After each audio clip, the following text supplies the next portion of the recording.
तो हेलो बच्चों, कैसे हैं आप लोग। तो चलिए हम देखते हैं क्वेश्चन को, जो कि ये सारा क्वेश्चन है बिहार एसआई के लिए बहुत ज़्यादा इंपॉर्टेंट है।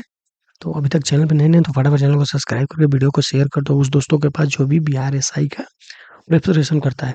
तो चलिए हम क्वेश्चन को बिना समय गंवाए शुरू करते हैं, और आप लोग पूरा क्वेश्चन को देखिए और देखिए आप लोग कितना आंसर दे सकते हैं। तो पहले आप क्वेश्चन को पढ़िए, उसके बाद स्किप करके आंसर देने का कोशिश कीजिए। अगर आंसर नहीं मालूम है तो फिर से वीडियो को देखिए और इसको याद कीजिए। बहुत इंपॉर्टेंट क्वेश्चन है ये सारे के सारे। चलिए शुरू करते हैं। निम्न कथनों में से कौन सा एक सत्य है? तो हम सारे ऑप्शन को पढ़े बिना डायरेक्ट आंसर को टिक करेंगे। आप लोग सारे ऑप्शन पढ़ लीजिएगा वीडियो को। तो चलिए पहला का इसका आंसर हो जाएगा बी।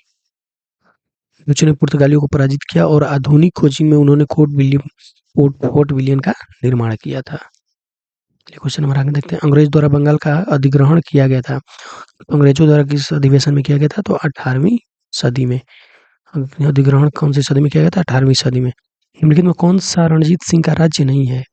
रणजीत सिंह का राज्य कौन सा नहीं है? तो सिंध। ऑप्शन नंबर हो जाएगा डी। निम्नलिखित में किसका संबंध लॉर्ड डार्विन से नहीं है? निम्नलिखित में किसका संबंध लॉर्ड डार्विन से नहीं है? तो इसका ऑप्शन नंबर बी हो जाएगा द्वितीय गोलमेज सम्मेलन। दुबला हाली प्रथा मुख्यतः कहाँ प्रचलित है? दुबला हाली प्रथा कहाँ पर, किस राज्य में प्रचलित है? गुजरात में। निम्नलिखित पर विचार कीजिए। मार्च 2014 में 1857 के सैन्य विद्रोह के कई भारतीय सैनिक के पार्थिव शरीरों को डैश स्थिर एक कुएं से खोदकर निकाला गया। ये पार्थिव शरीर डैश के हैं जिन्होंने ब्रिटिश के विरुद्ध विद्रोह किया था। लक्षण विचार कीजिए। ये इस पे भारत में पुर्तगाली साम्राज्य की व्यवस्थित संस्थापना अल्बुकर्क को माना जाता है। सही है।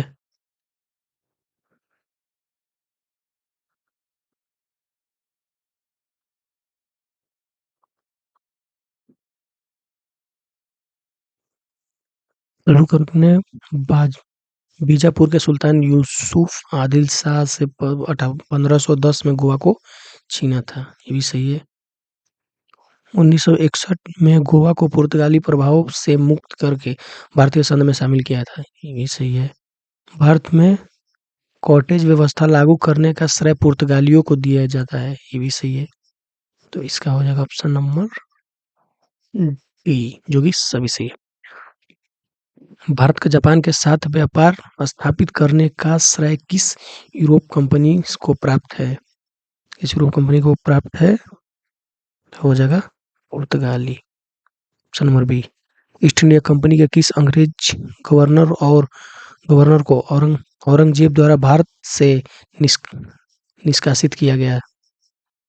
तो किसको निष्कासित किया गया था? तो इसका हो जाएगा option number B, surgeon child को। निम्नलिखित में कौन सा प्रथम यूरोपियन व्यक्ति था जिसने भू क्षेत्र अर्जित करने के उद्देश्य से भारतीय राजाओं के झगड़े में भाग लेने की नीति आरंभ की थी? तो कौन था? उसका हो जाएगा ऑप्शन नंबर बी, डेप्लो। तो चलिए क्वेश्चन नंबर अगला देखते हैं। ईस्ट इंडिया कंपनी के प्रारंभिक दौर में वेस्टर्न प्रेसिडेंसी कहाँ थी? कहाँ थी? ऑप्शन नंबर ए हो जाएगा सूरत। निम्नलिखित से बंगाल के किस शासक ने किसानों को इजा इजारेदारी प्रथा तथा काफी ऋण प्रदान किया? इसका ऑप्शन नंबर हो जाएगा सी, मुर्शिद कुली खान ने। चलिए ये क्वेश्चन देखते हैं। 1740 में गिरिया का युद्ध किसके बीच लड़ा गया था? 1740 में जो है गिरिया का युद्ध किसके बीच लड़ा गया था? ऑप्शन नंबर इसका हो जाएगा सी, अलीवर्दी खान एवं सरफराज खान के बीच। किसके बीच लड़ा गया था? अलीवर्दी खान। क्वेश्चन नंबर 14 है, विचार कीजिए। अलीनगर की संधि 9 फरवरी 1757 को सिराजुद्दौला एवं अंग्रेजी कंपनी के बीच हुई थी, और मुंगेर में बारूद एवं तोप का कारखाना सिराजुद्दौला ने स्थापित किया था। तो ये जो है जरा सा गलत है, और ये जो है बिल्कुल सही है। तो आप लोग समझ सकते हैं कि इसका हो जाएगा ऑप्शन नंबर ए। तो चलिए हम आगे देखते हैं।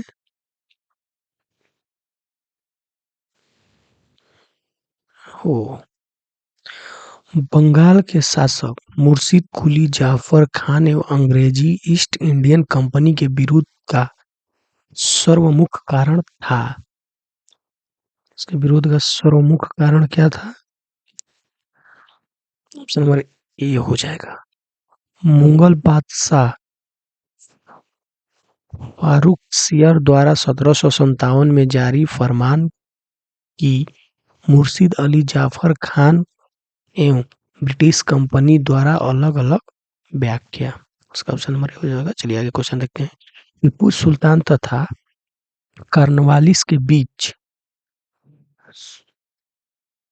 ईस्ट में ये साला कौन सा शब्द है बे? हिंदी तो हमको भी नहीं आता है। टाइपिंग मिस्टेक हुआ है। श्रीरंगपट्टनम की संधि हुई, इसके तहत तो इसका हो जाएगा ऑप्शन नंबर सी।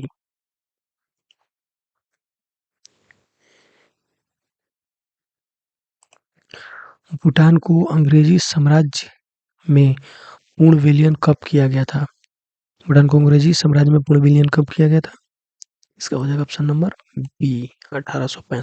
लाइकेनिंग के संबंध में विचार कीजिए एवं गलत उत्तर का चयन कीजिए।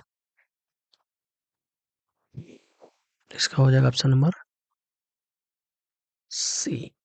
ये भारत के प्रथम वायसराय थे जिन्होंने चार्ल्स वुड के नेतृत्व में शिक्षा कमेटी का गठन किया। तो चलिए हम क्वेश्चन नंबर देखते हैं 19। ब्रिटिश सरकार भारतीयों को आधुनिक शिक्षा देना चाहती थी, इसमें उनका उद्देश्य क्या था? भारत में अपनी अपनी राजनीतिक सत्ता की नींव सिद्ध करना। चलिए क्वेश्चन हम आगे देखते हैं 20। क्वेश्चन नंबर 20 देखते हैं। ईस्ट इंडियन कंपनी के नेतृत्व में रॉबर्ट क्लाइव का उत्तराधिकारी निम्नलिखित में से कौन था? तो चलिए हम देखते हैं भैया कौन था।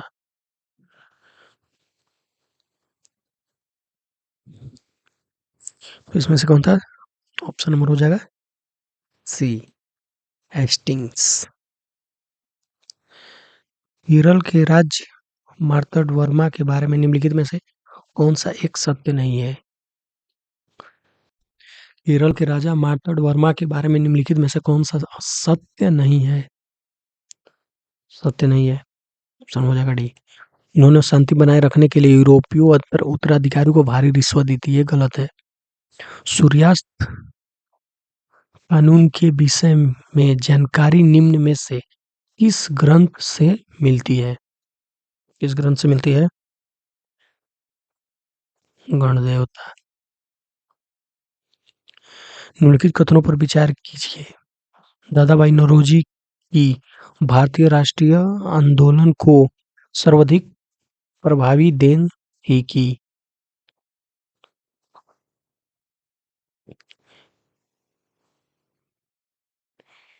तो इसका हो जाएगा ये। उन्होंने बस बात को अभिव्यक्त किया कि ब्रिटेन भारत का आर्थिक शोषण कर रहा है। भारत में आधुनिक उद्योग की स्थापना कब आरंभ हुई थी? कब आरंभ हुई थी? ऑप्शन हो जाएगा इसका डी 1850 में। The economic history of India के लेखक कौन है? इसका हो जाएगा रमेश चंद्र दत्त। पहला पहला औद्योगिक सम्मेलन किस वर्ष आयोजित किया गया था? पहला औद्योगिक सम्मेलन किस वर्ष आयोजित किया गया था? वर्ष 1907 में। नाना साहब का कमांडर इन चीफ कौन था? नाना साहब का कमांडर इन चीफ कौन था? तात्या टोपे। 1857 के निम्नलिखित क्रांतियों में से किसका वास्तविक नाम रामचंद्र पांडे राम था? किसका नाम वास्तविक नाम था तात्या टोपे का? निम्नलिखित में किसने 1857 के विद्रोह को एक एक षड्यंत्र की संज्ञा दी थी? किसने दी थी?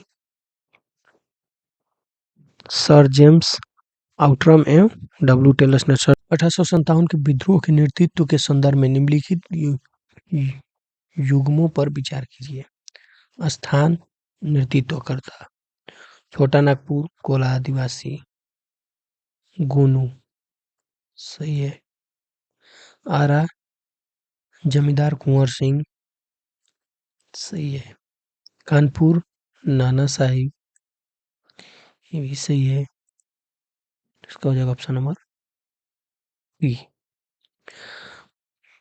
महारानी विक्टोरिया की भारत की सम्राज्ञी नियुक्त किया गया था। सम्राज्ञी नियुक्त किया गया था, किस वर्ष में किया गया था? इसका हो जाएगा 1858 में।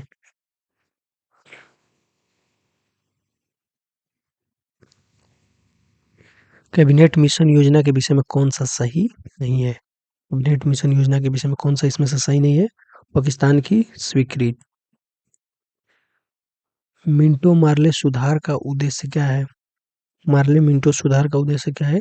पृथक निर्वाचन प्रणाली, पृथक निर्वाचन प्रणाली, पृथक निर्वाचन प्रणाली। निम्नलिखित में किस अधिनियम में कोलकाता में सर्वोच्च न्यायालय की स्थापना का प्रावधान किया गया था? चार में से कौन सा होगा? Regulating act 1773।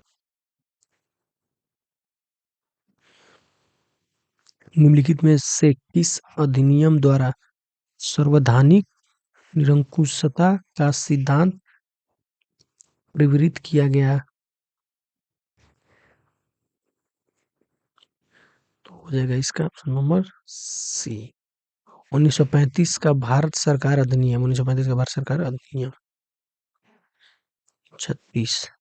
निम्नलिखित अधिनियमों में से किस अधिनियम के फलस्वरूप वर्मा भारत से अलग हुआ? वर्मा जो भारत से अलग हुआ था किसके अधिनियम के अनुरूप? Government of Indian act 1935। Government of Indian act 1900।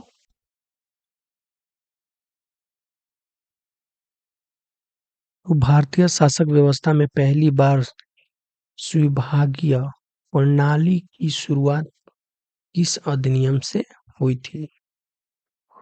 Portfolio system. तो इसका हो जाएगा भारतीय परिषद अधिनियम 1861। भारतीय परिषद अधिनियम 1861।